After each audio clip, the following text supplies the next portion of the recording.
So thank you guys very much for joining us today. I'm here with the legendary Marshall Goldsmith. Thank you so much, Marshall, for joining me. Oh, thank you for inviting me. So you're in Washington, D.C. You're just telling me that you've recently won an award. What was the award that you recently picked up last week? Harvard Institute for Coaching. It's the award for leadership in the field of coaching, the first award. Awesome. That's amazing. So guys, if those of you who don't know, Marshall is, one of the most renowned business coaches and executive coaches that I've ever come across, and been reading a lot about him on Inc. magazine, and Forbes has done some great stuff about you. And we had the pleasure of listening to Marshall speak at the Business Excellence Forums in Harrogate in April, and spending some time with him talking about his books and his career. And I thought, you know what? We have such a great audience here, a young, interactive, engaging audience. And what better person to talk to us about a long career in the world of business than Marshall Goldsmith. So thank you again, Marshall, for joining us. I think we'll get into it now. So could you just run around a little bit about your early career and your thoughts on getting started in the world of business and entrepreneurship as a young person? Yeah, I was very, very fortunate. I got a PhD. Well, my background, I'm from Kentucky, went to school in Indiana. I got a PhD at the Anderson School at UCLA. So I was a college professor and dean when I was very, very young. I got up to an early start. Mm-hmm. And that is one thing I do recommend to people, especially if you want to get a PhD, get it soon. Don't wait, because it's much harder if you wait till you're older. So I got a PhD at a very young age. I was a dean before I was 30. I met a famous man named Dr. Paul Hersey. He got double booked. He said, "Can you do what I do?" I was making $15,000 a year. He said, "I'll pay you $1,000 for a day."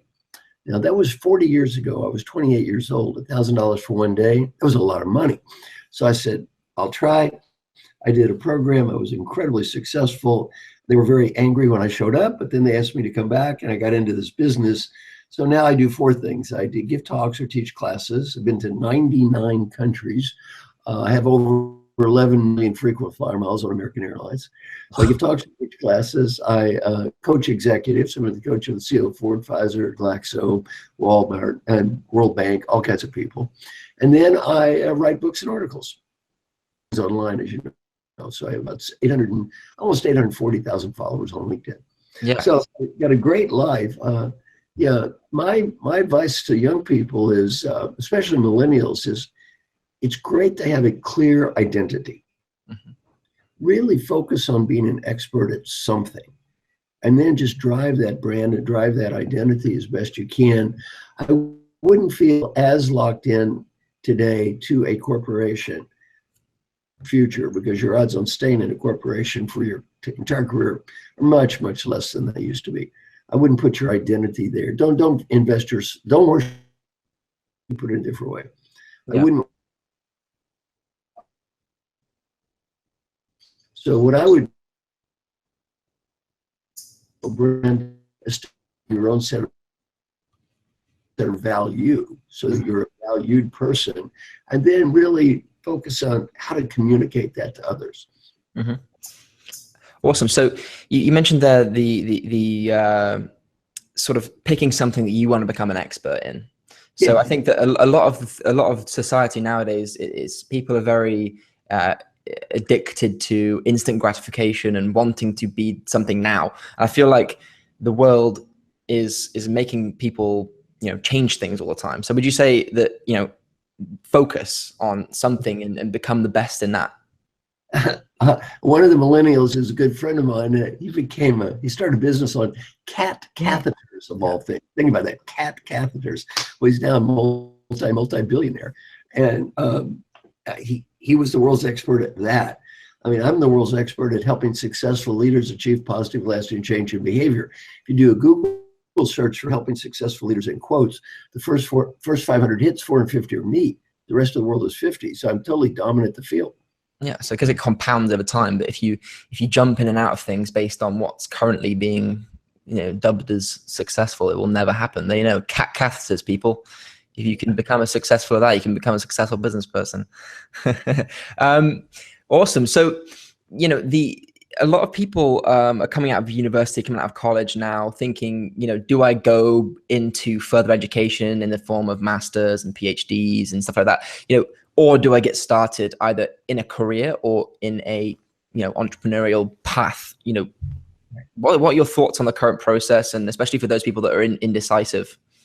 Well, it really depends. I have two children, and my son is at the later stages of millennial, and he's a dropout.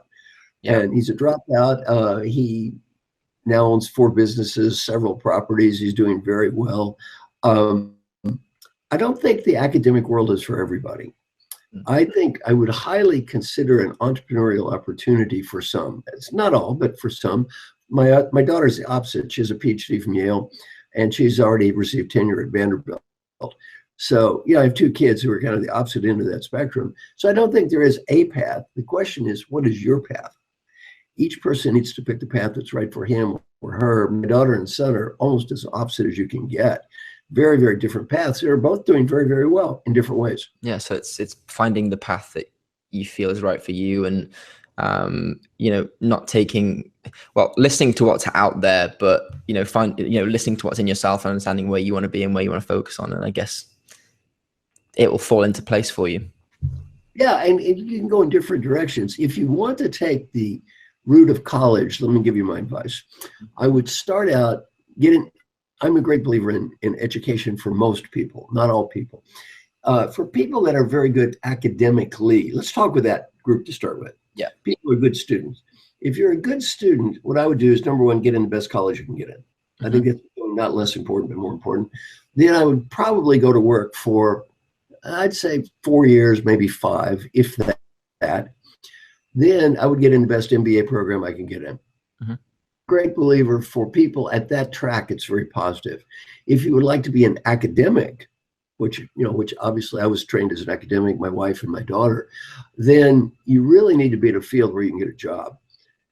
Because if you're an academic today and you have even a degree from Yale in sociology or something, you'll probably be an adjunct professor making nothing for years. So it's really, really hard out there. The other thing to face is the level of competition faced by millennials is much different than the level of competition faced by me. Let me just use myself and my daughter as an example. Yeah. I got a PhD from UCLA. Every student there was born in the United States. From Yale, she was the only student born in the United States in her entire program. Wow. She was facing global competition. I did not face global competition. For all your listeners, let me say one thing. Global competition is tough. I didn't compete with hungry kids from India with IQs of 160. They went to Indian Institute of Technology and are butt kickers. You are. It's tough. Global competition is very, very hard. I did not have global competition. You do.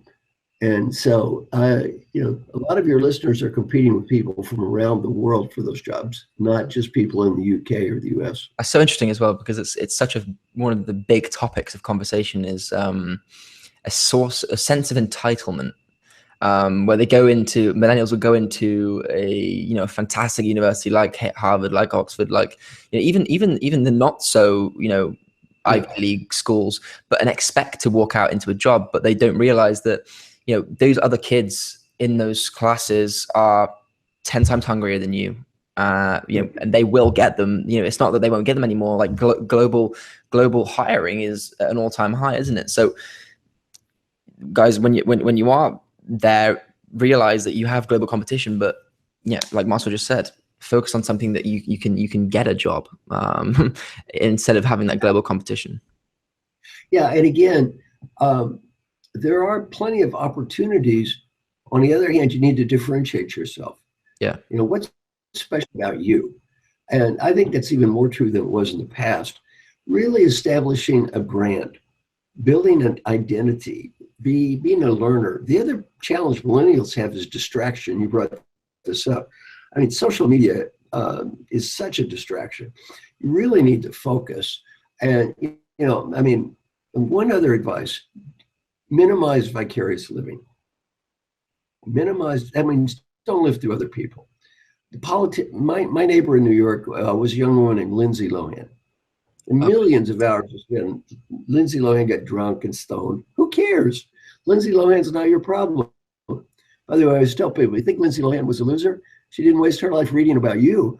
Well, you know, who's got the problem here? Don't waste your life on Lindsay Lohan. And by the way, what is, what's the #1 YouTube channel in the world? Do you know? No, I don't know what that one is. PewDiePie. Oh yeah, PewDiePie. So yeah, PewDiePie, 50 million subscribers, something crazy. 17 billion hits, PewDiePie. My advice, skip PewDiePie. Yeah, it's so interesting because I think that you do look at that. For example, you know, a lot of the biggest YouTubers and biggest media people are people that are pure distraction. They have no real, well, they give value to the followers, but as a young sort of from an entertainment perspective. But people are now modeling their lives and trying to replicate that, and it's just it's one of those things it's really focus on. Am I going to learn something that's going to help me make a positive difference? If you are, great. If you're not, just skip it. It's too competitive to waste time. So it's very hard not to be distracted with Facebook, with PewDiePie, with all kinds of media. And media can be to your advantage if you use it in a focused way. If you let it just drive your mind and become distracted, it's a major disadvantage. Yeah, and I feel like in China alone, 100 million people are diagnosed as having some form of media addiction. 100 million in China. I'm sure that's a huge number globally. I think that we can all say that a lot of people in the younger generation have an addiction to the media. I think that especially nowadays, Marshall, with influencers like yourself, you have quite a big following on social media. So 840,000 followers on LinkedIn. We've got a lot of people, coming out of school thinking, and not focusing less on their career path and what makes them different, but focusing on trying to build a following on LinkedIn, on Facebook and Instagram. When, would you suggest focusing on, what makes you the best in your field? What makes you an expert? I don't think it's bad to have a following. On the other hand, you follow you for what? Yeah. Well, value. I mean, the reality is I have content. Yeah. So I have 840,000 followers, I have some content. That's why people follow it. You need to have a reason. Why should someone follow you? And by the way, I'm not criticizing PewDiePie. I mean, God bless him. He's making a fortune. He's doing fine. He's living his own life. The problem's not him. The problem is the 17 billion times somebody else is watching him, wasting their lives watching him play video games. Yeah, and I've seen the sort of. And also people think it's a lot easier to do it than it is. So I personally, looked at how much work you and your team put into that content. And, if you really do want to build a huge following on these platforms, you need to put in hundreds and hundreds and hundreds of hours of content, refining your content, making sure it's some content that your audience really wants to read, because I think your team have got that nailed and you have got that nailed now. So you're consistently releasing valuable content that they want to read, and then that's compounding your, as you said at the event, Marshall, a few years ago you were getting 10, 15 followers a day. Now you get thousands a day, so it compounds over time. It's really interesting. Right. Cool. So it's very, very, I'm a great believer in social media. Very important though to use it in a focused way to your advantage. Don't just let it use it, don't let it use you. Yeah. So you've worked with some very interesting people in your career, spanning a lot of years of coaching. What would be, some of the standout moments where you've seen, really, really great people at a young age become successful, or, millennials becoming successful, and what are the stories behind those? Well, let me give you the ones I think are most successful. And it's something I learned from the great Peter Drucker many years ago. And for millennials, I think critically important. Every decision is made by the person who has the power to make the decision. Make peace with that. Not the best person, the right person, a fair person, a good person. Decisions are made based on one and only one variable, power. Whoever has the power to make the decision is going to make the decision. If I need to influence you and you have the power to make the decision, one word to describe you is customer. One word to describe me is salesperson. You don't have to buy. I have to sell. Mm-hmm. Well, when I don't have direct line authority, and many millennials still are not the total boss, you need to learn how to sell. Now, selling is important for anyone. I think it's even more important for millennials. So you need to learn to sell ideas. You need to learn to sell yourself. You need to learn how to package. You need to learn personal marketing, and part of your life, not an add-on. Some people have a ridiculous view of my good work should speak for itself. Have you ever heard that before? No. That is complete. Well, it's like I do a good job, and because I do a good job, I shouldn't have to show off or self-promote. You know, my good work should speak for itself, which is nonsense. Yeah. You know, God's going to fly out of the sky and recognize your good work. I don't think so. That's not the way it works. You know, you got to be responsible for your own life. You got to be responsible for your own career. You have to sell, and even more important today than it used to be, because again, level of competition that millennials face is not the level of competition I faced. You know, most people say, you know, when I was young, times were tough. When I was young, times are easier, much easier. Today, times are tough. Also, let me ask you a question. In the UK, how many people graduate with student debt? Is that a problem or not so bad? It's getting there. It's becoming more of a problem. The government are looking at the US model and putting more onto the US, onto the student to raise capital. US model is a disaster, so it's a good thing to copy, right? I don't want to copy the US model. It's awful. People are graduating with $30,000, $40,000 of US debt, which is just hideous. And then, you know, they spend years, people spend years getting their net worth up to zero. Yeah. Yeah. By the way, other advice I have is accumulate net worth. Yeah. In the form of net worth is good. Yeah. There's a difference between income and net worth. They're both important. High income and low net worth is a dangerous combination. Yeah, because the assets aren't there, are they? Yeah, you learn how to spend money, but you don't have any real assets. And then if you have a hard time, then you just crash. So earn as much money as you can in the beginning, invest that into assets, build a net worth, and then you'll have both a high income and a high net worth. That's it. Yeah. Awesome.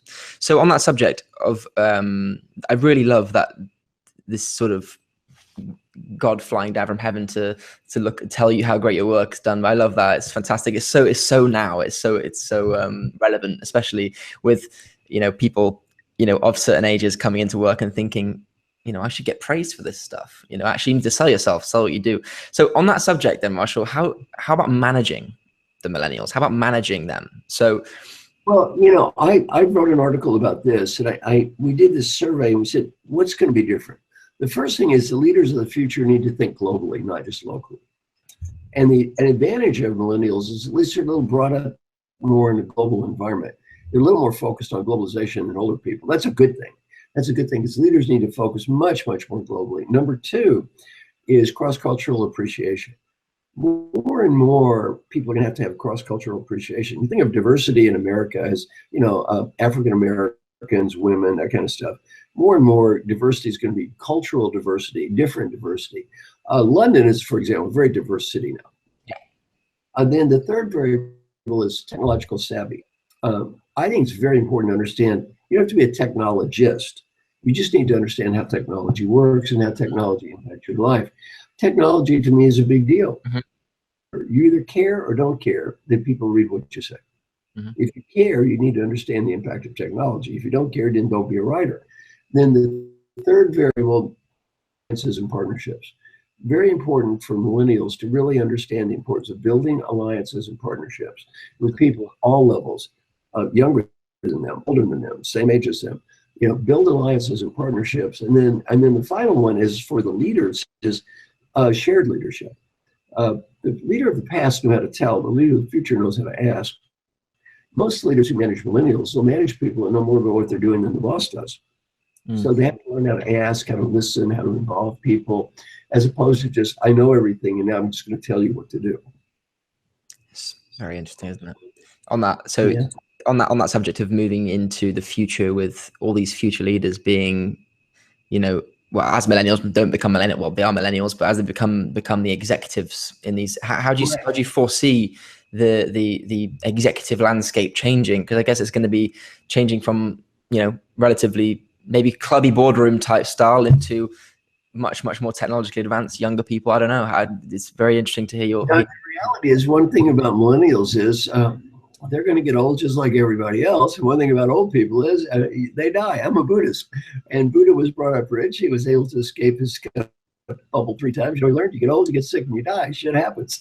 Well, you know, and the good news about being a millennial is all these old people interview, they're going to die anyway. So it's only a matter of time. They don't live forever. So this is just a matter of time. There are some things that don't change. So they are going to be running the world at a certain point in time just because of a default reaction. Somebody's got to. Someone's got to. We'll see. We'll see how they do. I'm one of them, by the way, so we'll see how I do. People are people. I think they'll do just fine. I think the ones that succeed, though, the ones who really will develop a clear focus, a clear brand identity, a clear value proposition, and the ones who understand how to sell. Mm-hmm. So again, I really focus on learn how to sell yourself. Learn the importance of individual marketing. Mm-hmm. Much more important today than ever. Learn how to market and develop your own identity. And I don't just mean through social media. I mean, in a company, learn how to sell yourself. In a company, what's your value proposition? And by the way, don't expect them to take care of you. Doesn't give a crap about you. Just remember, nobody out there is holding their breath over you. They don't care. You have to add value. You have to develop the case. Yeah, that's super interesting. It's really interesting hearing it coming out of your mouth, because I think a lot of the younger, so as again, millennials, they feel like they're constantly being bombarded online by people telling them they've got to, do this and do that in order to be successful. When, you can still be extremely successful in a career path with a great company. Whereas everyone seems to think now that, to be successful, I have to run my own online business. I have to run my own business. And look, the odds on that are minuscule. Yeah. The odds on you becoming or some internet zillionaire, you got a better chance of being struck by lightning. Yeah. It's possible. Anything's possible. On the other hand, it's not statistically likely. Yeah. And so you really need to focus on what's my path? And the corporate path is a fine path. Like say, go to good school, work 4 or 5 years, get an MBA, boom, move up. That's fine. That can be a great path. Maybe not in the same company, but still in large corporate kinds of jobs where you go from job to job. You need to, I don't know if you've ever been surfing, but there's always a risk versus a reward equation. Mm-hmm. When you go surfing, if you're near the shore, well, you're going to get waves, but they're not going to be very big. Yeah. If you're way out, you may never get a wave. If you get it, it'll be big. On the other hand, it may break your neck. So there's always this balance between risk and reward. That's why you got to get training first, then you can swim out to the waves, then you can catch the big waves, and you're able to ride them without breaking your neck, right? Exactly. So you again, like I said earlier, you've worked with some fantastic people. What is 2 or 3 things that you've noticed or thought, a common denominator, so to speak, in the most successful people you've ever met? What is the common denominator, or a couple common denominators which people can take away and focus on in terms of their attributes? I help people achieve positive long-term change in behavior. So my area of expertise is behavioral change. And I coach people from all different industries. I'm not an expert in the industry. In terms of leadership behavior, 3 factors. One, it's for millennials, courage. You have to have the courage to look in the mirror. And the point is not you telling the rest of the world what you think about them. It's also you finding out from the rest of the world what they think about you. You have to have the courage to look in the mirror. Yeah. Number 2, you have to have the humility to admit you can improve. So, if you go out in the world and say, oh, I'm perfect, or I can do everything, I'm wonderful. You have to keep saying, how can I do things better? How can I constantly learn? How can I constantly focus on improvement? And then number 3, it's discipline. To do the day hard work to get better. And anybody that's a success today doesn't require less discipline in the past, more discipline, because the level of competition is higher. The level of discipline has to be greater. So you really need to say, my advice, skip vicarious living almost totally. Who cares about the football team? Mm-hmm. Who cares about the movie star? Yeah. By the way, who cares about Donald Trump? Mm-hmm. Donald Trump doesn't care about you. Don't waste your life carping about Donald Trump, the movie star, the video game, all that crap, right? Skip it total. Well, live your own life. Focus on you. Focus on my life. I want to live a great life. I'm going to focus on learning. I'm going to focus on education. I'm going to focus on being this person. I'm going to focus on having a great life. Mm-hmm. Really, much more important today. Here's the problem for many millennials. Young, you could coast, especially born in the US, UK. my Uncle Bud was lazy and stupid. He had a job in a factory. He made a nice middle-class income. He lived in a nice small home. His children went to college. His wife didn't even work. Those days are gone. Yeah. Uncle Bud jobs are gone. That coasting option doesn't work anymore. You got to focus on you, and you got to create something that You've got to create. You can't just coast. And if you just coast, you're going to end up with a pretty dismal life. Mm-hmm. So we've covered the academics, the professionals. So what about the current millennial that's in an entrepreneurial role where he owns, or he or she owns, a company, and they want to know how to become. Let me give you my advice on that. My son is an entrepreneur. Awesome. And he's done great. It's doing great. Here's my advice. Get a coach. I'm a coach. I got a coach for my son. The smartest thing I ever did. A small business coach, though. You see, I couldn't be a coach for my son, not just because I'm his father. I couldn't be a coach for my son because I don't know work. You see, I'm used to working with big corporate CEOs. That's a different world. Small business world is a completely different world. Get a small business coach. My son has a fantastic small business coach, and it's changed his life in a totally positive way.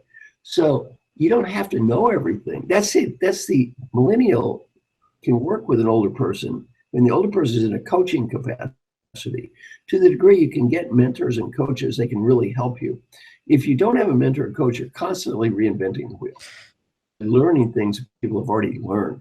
So that's why I would really focus on get a mentor, get a small business coach, get somebody who can help you if you want to take that road. The other thing is, I can tell you, if you want to go down that road, get ready for rejection. Because, you have to be willing to face rejection. If you don't have a stomach for rejection, don't even start. You've got to have courage. You've got to be willing to face rejection. You've got to try and fail. You've got to keep trying. And by the way, not easy. Mm-hmm. Not easy. And it's doable. And you hear the glamorous success stories. You don't hear the thousands of failures. And it's tough. It's very tough. And you've got to have the stomach for rejection. You've got to be willing to sell. You've got to be willing to get rejected. You've got to be willing to sell again. If you don't have the stomach for rejection, go to work in a corporation. Stomach for rejection, stomach for getting thrown left, right, up, down, into concrete everywhere, and then still get back up and go for it again, I guess. That's it. That's so like creating that something and then focusing. And if you can find something that you love and is going to be successful, then focus as much as possible. And over time will do its thing, I guess. And also, and again, critical. That's why I want to keep going back to this one thing. Don't waste your time. Don't waste your time. Live your own life. Again, if you skip football, skip it. Skip politics. They don't care about you. Skip media, movie stars, all that nonsense. Totally cut it out. Don't watch the local news. People who watch the local news have a more distorted view of life than people who never watch the news. They think everybody's getting killed all the time and life is going to hell. Well, because that's all they hear. Really focus on, all right, I'm going to be the world's expert at this. I'm really going to build an identity. I'm going to do something I love. I'm really going to stand out at this. That's hard enough. And just, if you don't waste time on all that other stuff, in my book Triggers, I have a good question before you deal with any topic. Am I willing at this time to make the investment required to make a positive difference on this topic? If the answer is yes, do it. If the answer is no, skip it. Anything else, pretty much just get rid of. I think this is going to be definitely be a wake-up call to some people watching this. It's so interesting to hear from someone like yourself, all of that. It's fascinating, Marshall. Yeah. Fascinating. So in closing, what's next for you? What's next for Marshall Goldsmith? You're still speaking and coaching, and what's next for you? Have you got anything coming out? I'm working on a project. It does relate to millennials, by the way. Yesterday, I'm working on a project called 100 Coaches. Let me just tell you what happened. I went to a program called Design the Life You Love. And then I was asked, who are your heroes? Well, my heroes, it turned out, were all wonderful teachers and very generous people. They never charged me any money. And there were people like Peter Drucker, Paul Hersey, famous people at the time, iconic people. I was very lucky. By the way, somebody said it's easier to look tall if you stand on the shoulders of a giant. Mm-hmm. Well, you know, I've been standing on the shoulders of a lot of giants. I'm very, very lucky. I didn't get all these awards because I'm that smart. I got all these awards today. A lot of people helped me, right? And I'm humble enough to know that. Well, anyway, she said, be more like them. I said, I'm going to adopt 15 people, teach them everything I know for free. And when they get old, they have to do the same thing. So I made a 30-second selfie video on LinkedIn. I said, hello, my name is Marshall Goldsmith. I got ranked #1 leadership thinker in the world, #1 coach in the world. My book is #1, time for me to give back. I'm going to adopt 15 people, teach them all I know. Is anyone interested? That's the most widely viewed video in the history of LinkedIn. Wow. 1,000 applicants. Wow. I've now expanded it from 15 to 100. And speaking of millennials, by the way, I'm glad you brought this up because I forgot about it. The 55 I've adopted are 5 of the top 50 business thinkers in the world. I have people from Harvard, I have people from Yale. You know, they're way, with 14,000 applicants, you can be a little picky. The only negative I've received, because I always look at feedback from online, there's almost no negative feedback. I mean, you know, what are you going to say? It's hard to crap on a nice old man, gives everything away. When you get old, you do the same thing, and you're good to others. So, you know, it's kind of hard to really criticize that too much. The people I picked are so high up the food chain that I should pick some younger people and give them a chance. So that's what we're going to be doing. So if you are a millennial, okay, this is called, the new program is called 100 Aspiring Coaches. We're going to now adopt 100 younger people who, they're not as, you know, rich and famous as all the others in my group, yet the first 100 are going to help the second 100. Yeah. I'm glad, I forgot that. I'm so glad you asked the question. And if anybody's interested, all they need to do is send me an email, marshall@marshallwellsmith.com. Say 3 things. 1, send your bio. Number 2, why should I pick you? You know, the thousands of people there. I mean, why you? It's great. By the way, even if you don't get selected, great exercise in learning. Yeah, reflection. Yeah. Yeah. And then number 3, how do you plan to give it forward pay it forward in the future? What, you know, I'm going to donate my time to help somebody else. Why should I do this? How are they going to help other people? Because that's the whole idea of the project. It's very, very exciting. And I got the project itself got nominated as a Thinkers 50, one of the top 8 business ideas in the world last year. So it's a fun idea. It's been very, very exciting. I just spent the last 2 days with people in my group, and, you know, so much fun. It's fascinating. I think that those 100 people that, you know, get selected for that are going to learn an inordinate amount, and then hopefully pass it on, and it'll become a compounding pay it forward thing, and it'll teach the whole world. That I guess that's the goal, right? That's the goal. Perfect. Well, guys, you know, if you are interested in that, again, I'll put Marshall's email and the link to some information on that in the description of this. So please do head over and send an email, even if you do not get selected. As Marshall said, what a perfect way to, you know, think about you and think about your life and your vision and your purpose here. So again, Marshall, thank you so much for your time here. It's been so insightful listening to you talk about millennials. I'm very excited to get this live and have people start asking questions and talking about it. It's going to be great. Thank you very much. Thank you so much, Marshall. Cheers. Thank you.